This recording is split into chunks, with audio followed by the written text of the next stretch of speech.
Assalamualaikum warahmatullahi wabarakatuh. Halo anak solih solihah, perkenalkan nama Ibu Lisa. Di kesempatan kali ini kita akan belajar tentang zakat fitrah. Sebelum mulai pembelajaran, alangkah baiknya kita membaca bismillah terlebih dahulu ya. Bismillahirrahmanirrahim. Amin. Setelah membaca bismillah, anak-anak jangan lupa mengisi presensi di WA grup ya.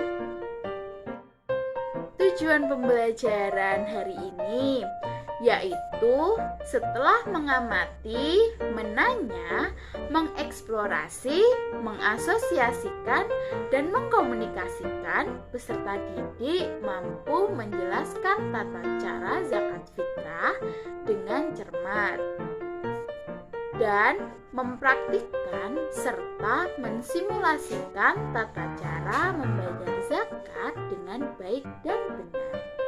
Untuk lebih jelasnya, anak-anak bisa menyimak video berikutnya ya. Sebelum lanjut, anak-anak udah tahu belum apa itu zakat fitrah?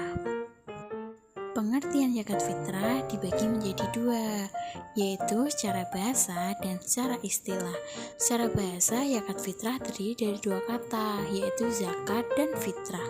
Untuk lebih jelasnya, mari kita pelajari dahulu apa arti kata zakat fitrah. Zakat fitrah berasal dari kata Arab, yaitu zakah, yang berarti membersihkan, mensucikan.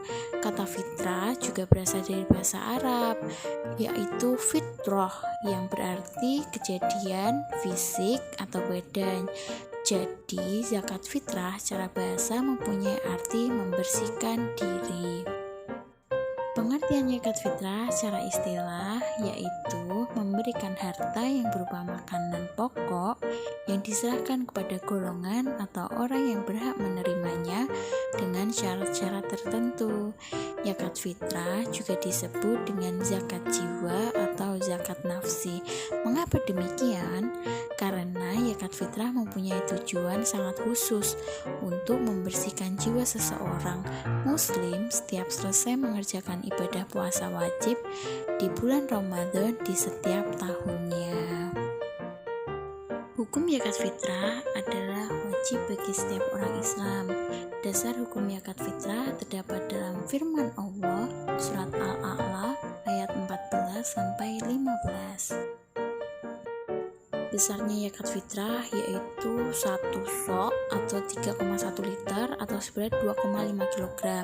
Dan bisa juga apabila kita mau zakat fitrah itu berupa uang, maka harga beras dikalikan seberat 1 sok atau 2,5 kg. Jadi apabila harga beras itu Rp10.000 per kilo, maka Rp10.000 itu dikalikan menjadi 2,5 dikali Rp10.000 yaitu sebesar Rp25.000. Rukun dari zakat fitrah ada 4. Yang pertama adalah niat. Yang kedua, orang yang mengeluarkan zakat atau biasa disebut dengan muzaki. Yang ketiga, ada orang yang menerima zakat atau disebut dengan mustahik. Dan keempat adalah barang atau makanan pokok yang dizakatkan. Syarat wajib zakat fitrah yang pertama adalah menemui tenggelamnya matahari di akhir bulan Ramadan. Yang kedua, memiliki makanan pokok lebih dari kebutuhan di malam hari raya dan di siang harinya baik untuk dirinya sendiri maupun keluarganya serta orang yang wajib dinafkahi. Dan yang ketiga, niat mengeluarkan zakat untuk dirinya, keluarganya, dan orang yang dinafkahinya. Selanjutnya, Ibu Guru akan menjelaskan pembagian waktu pembayaran zakat fitrah. Yang pertama, yaitu waktu wajib adalah sejak terbenamnya matahari pada akhir bulan Ramadan sampai menjelang salat Idul Fitri.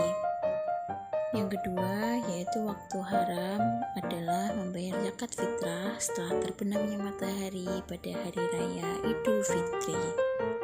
Yang ketiga adalah waktu afdol atau waktu sunnah adalah sesudah salat subuh tanggal 1 Syawal sebelum salat Idul Fitri.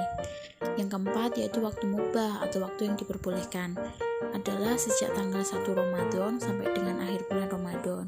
Dan yang terakhir yaitu waktu makruh adalah sesudah salat Idul Fitri sebelum terbenamnya matahari pada tanggal 1 Syawal. Orang yang berhak menerima zakat dibagi menjadi 8 golongan, yaitu yang pertama, fakir. Fakir adalah orang yang tidak memiliki pekerjaan dan masih kekurangan dalam memenuhi kebutuhan pokoknya.